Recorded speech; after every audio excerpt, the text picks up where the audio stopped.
Go ahead and like, share, subscribe, share to others. All those things are greatly appreciated. A little review from yesterday. I think 2 out of the 3 plays I gave out yesterday came through.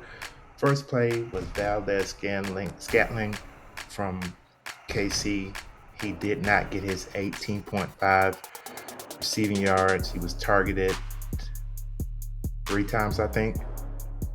Dropped a touchdown in the fourth quarter, which is what got us there. Got turned around on a ball in the third or second quarter that would have got us there. He dropped the ball 2 times, and 1 time it may have been on Mahomes, but he didn't get there. That number was a little low yesterday. I should have went with my gut and stayed away from it. He's went over 20.5 in like 4 straight games, but yesterday that number was low at 17.5, and he dropped the touchdown in the end zone in the fourth quarter. That would have won him the game also.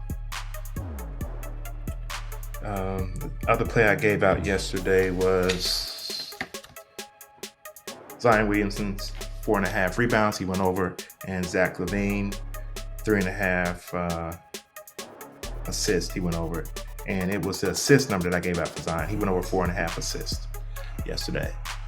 So 2 out of 3 came in. Let's see what we can do today. First play we're looking at is D'Anthony Melton. Philadelphia versus Cleveland. 2.5 3-pointers made is the line. See, he's pretty heavy favored to go under over here on Caesars. Most of the books got him heavy favored to go under. And we can get the 2.5 line over here on Parlay play. Let's look a little closer at Melton. He's went over this mark 4 times in his last 4 games. He's went over it. Defense he's playing today is decent, middle of the road, playing Cleveland. All streaks do come to an end, and this is probably a night where that over 2.5 3-pointers come to an end. He would need to make 3 tonight.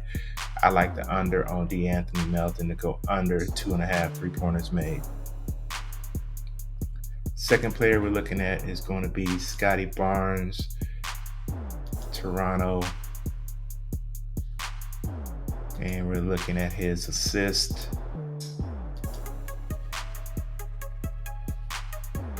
5.5 is the line. The projection is 5.27. Orlando's one of the worst in the league versus small forward position. So let's look at Barnes a little closer here. He's went over in 6 out of 11 games. Red is like I said, when you see red over here, that's bad for the offensive player, good for the defense. Let's look at Barnes' line over here. Let's look at his real-time odds over here.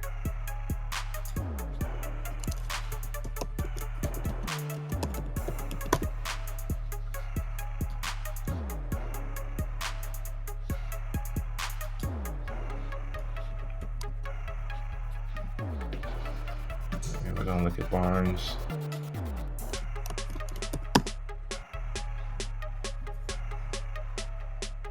$5.5 at most of the books, 7.5 at Fanatics. Don't like that. Not sure what these lines for Fanatics be showing up sometime.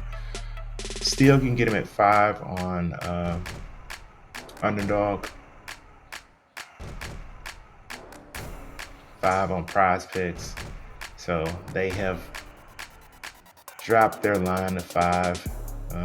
So if we're leaning toward the under on this, which I'm leaning toward the under, can't really see a reason to play this on Underdog or PrizePick unless you're using it in a 5 or 6 play. Maybe we get lucky, he only gets 4. If he gets the number of actually 5, we get a push, turns the 5 play I think into a 4 play, or so. Wouldn't use him in a 2 play or 4 play or anything like that. I would only use him in a 5 or 6 play on PrizePicks or Underdog Fantasy.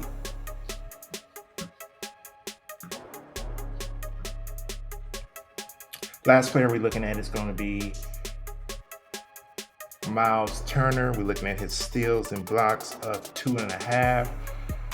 just before I start this video, we still could get the 2.5 over on Parlay Play. I like that one. Hopefully one of these, PrizePicks or Underdog or Parlay Play will bring it back. But as you can see, he's pretty heavy favorite to go under 2.5 at the books. So if you got access to the books, go ahead and take the under 2.5 for Miles Turner, steals and blocks. We can look at him a little closer. Let's see. Let's go to Indiana's game.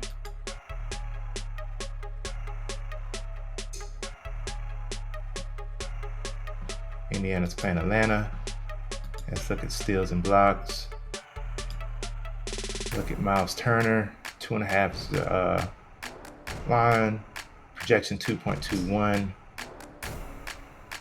He's went over this mark 4 times in his last 11, where he's had 4 in most of those games, 3 in another.